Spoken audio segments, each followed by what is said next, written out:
Everyone warned him.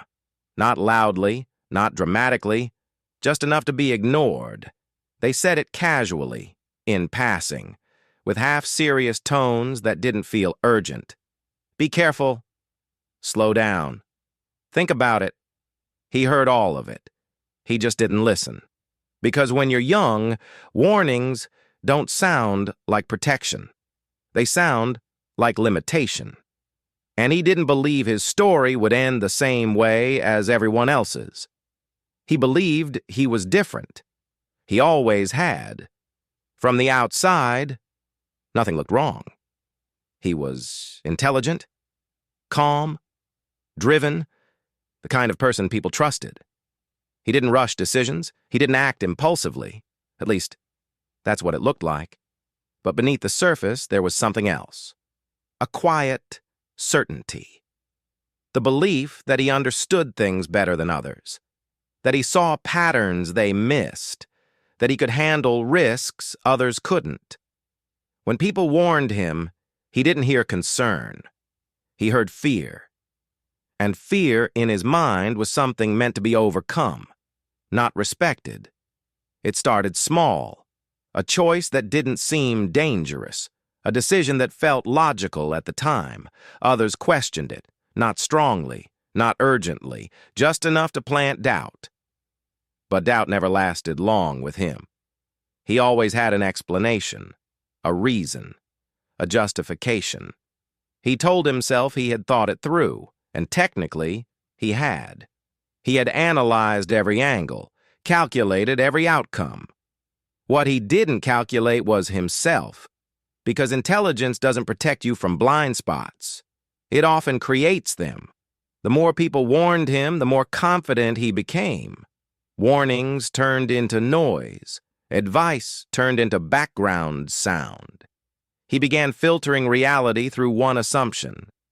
If they don't understand it, it must be because they can't. This belief didn't make him reckless. It made him precise, cold, detached. He stopped asking questions, stopped checking himself. Not because he didn't care, but because he trusted his own judgment more than anything else. That trust became isolation. He didn't notice it at first. People stopped pushing back, stopped arguing. When someone stops warning you, it doesn't mean you're right. It means they've given up. But silence feels like validation when you're not listening anymore. He mistook it for agreement. The decision came quietly. No dramatic turning point. No emotional breakdown. Just one moment where he chose to continue instead of stopping. To go further instead of turning back. He told himself, if this were really wrong, someone would stop me. No one did. So he moved forward. And for a while it worked. That's the dangerous part. When the early signs don't hurt, you assume they don't matter. Small consequences were easy to ignore. Minor losses, subtle changes, tiny cracks. Nothing that looked irreversible. Yet, he felt in control.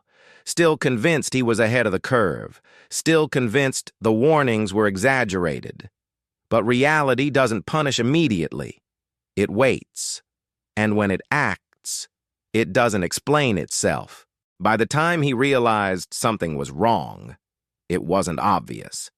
There was no single moment where everything collapsed. No dramatic failure. No clear signal telling him to stop.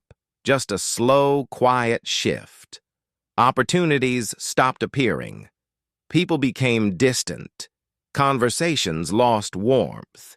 He blamed timing, bad luck, external circumstances, anything except the decision itself, because admitting the warnings were right meant admitting he had misjudged something fundamental. And that felt more threatening than the consequences. So he compensated. He worked more, thought harder, analyzed deeper. He doubled down, not because it was working, but because turning back felt humiliating. I've already invested too much, he told himself.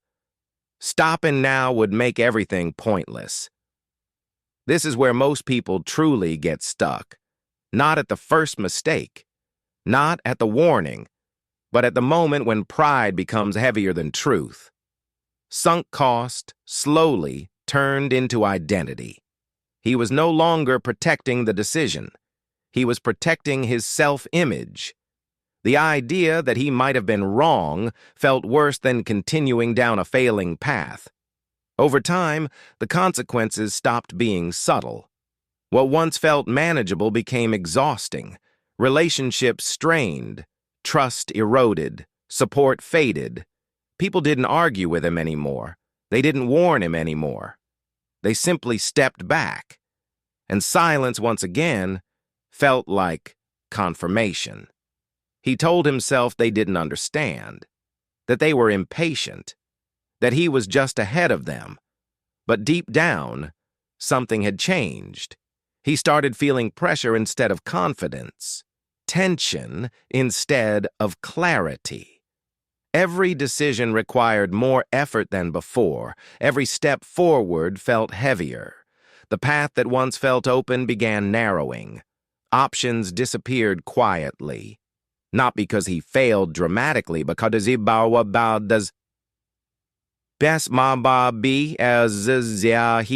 waited too long to adjust.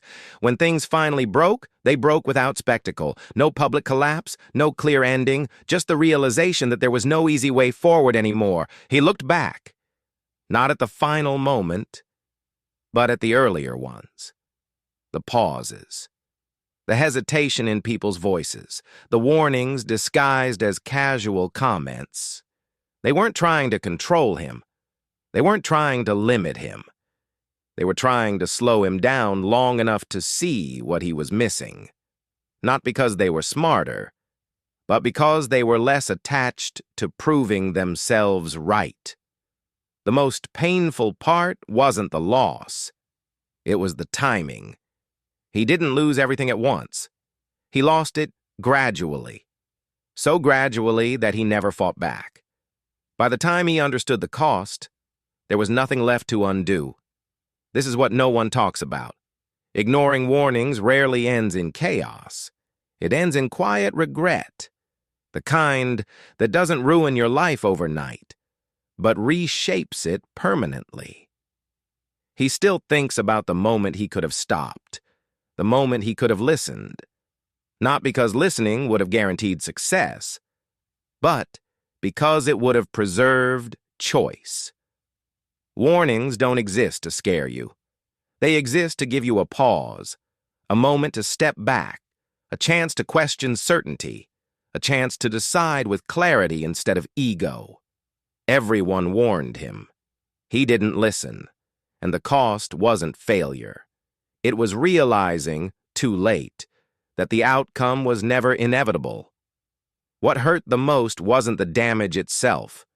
It was the clarity that came afterward, the realization that nothing supernatural happened, nothing unexpected, nothing unfair. Everything followed a pattern he had been warned about, again and again. He began to understand something most people learn too late. Warnings are rarely about certainty. They are about probability. They don't say, "This will fail." They say, "This could cost you more than you think." But when you're convinced of your own reasoning, probability feels irrelevant. You tell yourself you'll be the exception, the one who handles it better, the one who sees what others don't. And sometimes, for a while, you are. That's what makes it dangerous, because success at the wrong moment can be more misleading than failure. It convinces you that the risk is under control when it's only being delayed. Looking back, he realized the warnings were never dramatic. They were quiet for a reason. Because real danger rarely announces itself. It whispers. It nudges. It gives you time to reconsider. Until it doesn't.